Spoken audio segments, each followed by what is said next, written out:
Assalamualaikum. Hi guys, welcome to the part 2 of my video. This video is about factorizing with multiple questions. So I'm gonna solve a lot of questions in this video just to make sure that you all are understanding my method. And if you got any questions, don't forget to comment me and write. You can email me, you can write me, you can ask me. So I'm gonna start with this question. At the start, I want to ask some questions to make it more clear from you. From previous video, I've already explained that you have to look for letters and numbers. For numbers, point number 1, first of all, you have to find the highest common factor for numbers in both terms. I've got 4 here, I've got 8 here. In simple words, highest common factor is the timetable in which 4 and 8 comes. 4 and 8, they both come in 2 timetable as well. But the next number is 4. They both come in 4 timetable as well. 2 and 4. 4 is the highest common factor. Number 2. I'm going to start with first letter, that is X. You have to find the highest power in both terms which is common. In X cube, in X. To make it easy for you all, I'm going to write 3x here and there's only 1x. For 1x cancel. So it means there's only 1x common in both terms. So which is the highest power for x in both terms is? X is here, there's a y, there are 2y, and there I've got 4 y's here, but they are multiplying to each other. For 1y, there's 1y, I'm going to cancel 1y. For second y, there's another y here, there's no more y's left. So it means these 2 y's are leftovers. So what is the common power in both terms is y. 1y, 2y.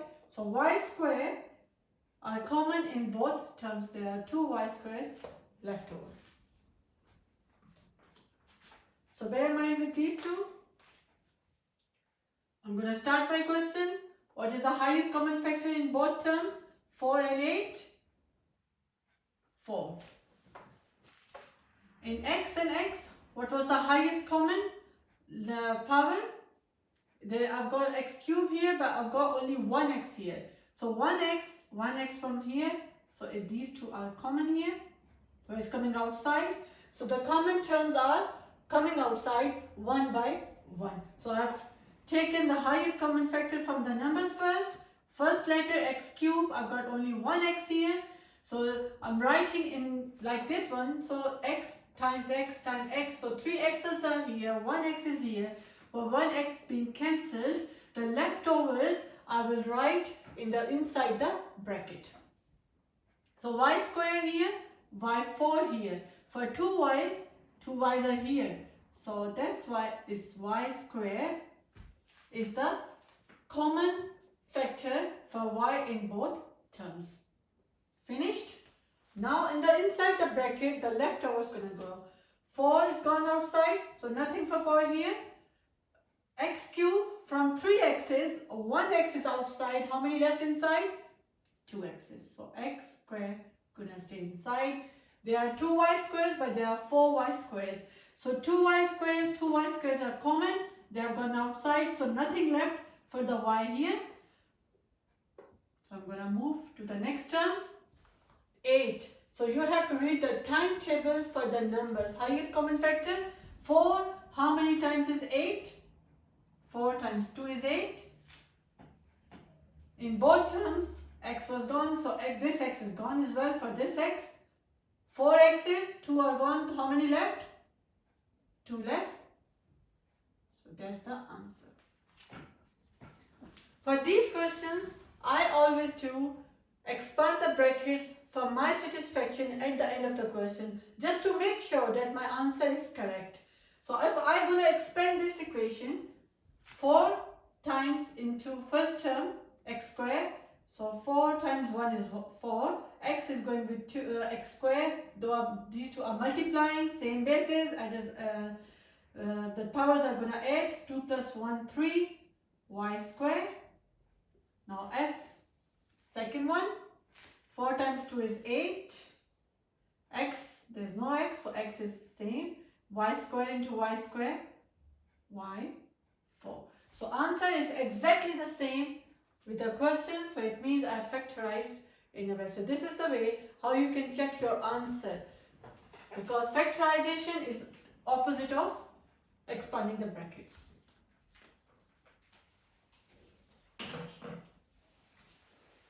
Write it down, this question.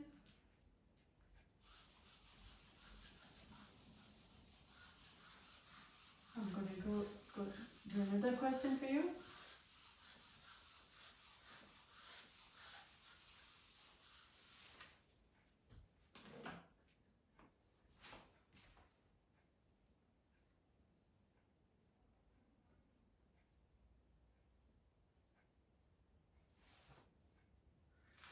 So this question contains only the letters with some powers. I've chosen this question just to explain how you will take the common powers letters outside. In all these terms, the first thing that is common is x. I've got 6 x's here, 5 x's here, and 4 x's multiplying with each other in this term. So when you are looking for the common terms that you have to take outside, 6, 5, 4. I've got 6x here. This method is just for starters, just to make very easy. 1, 2, 3, 4, 5, 6. I've got 5x here.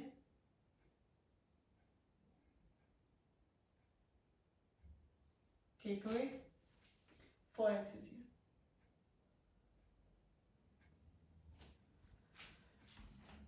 So all these x's are multiplying with each other.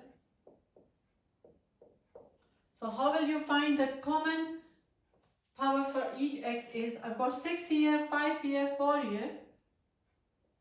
Cancel 1x at the same time.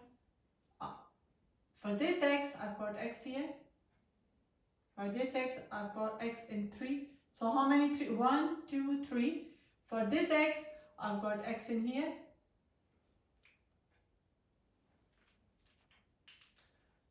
These x should be in 3 equations. So for this x, I've got only one x in here, I've got x in here, but I don't have enough x because x should be in these 3 terms common at the same time. So 6, 4, 5. Another method is just find which is the common number in these numbers. So 4 is included in 5, is included in 6. So the common number in these 3 terms is 4. If I take 4 x's out of 6 x's, how many left?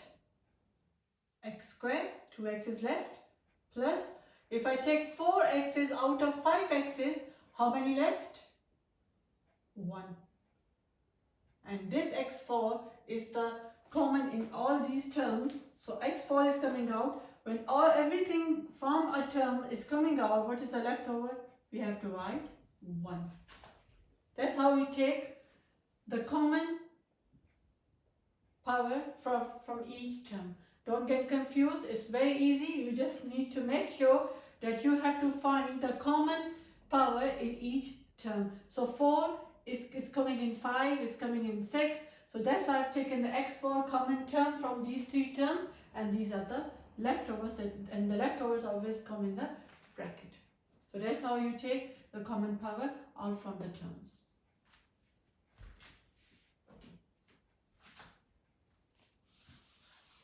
I'm going to do another question.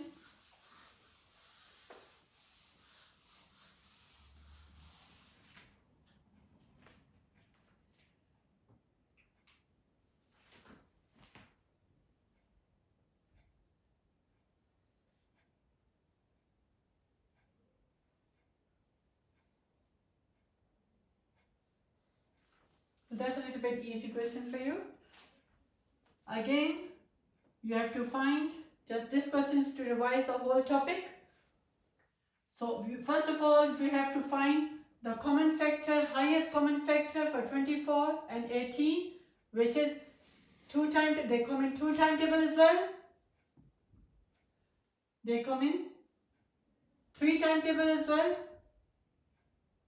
And they come in 6 timetable as well. So which is the highest number in these common factors? 6. So that's why I'm going to take 6 outside. And what is the common in these two? Q square and Q. I've got Q's here. I've got only one Q here. So which is common? One Q in both, but there's no Q for this Q. So that's why this will be left over. So I'm going to cancel this Q. 6, how many times is 24? Of first Q. Because this Q is common in both Q, so I'm going to write the leftovers. 6, how many times is 24? 4.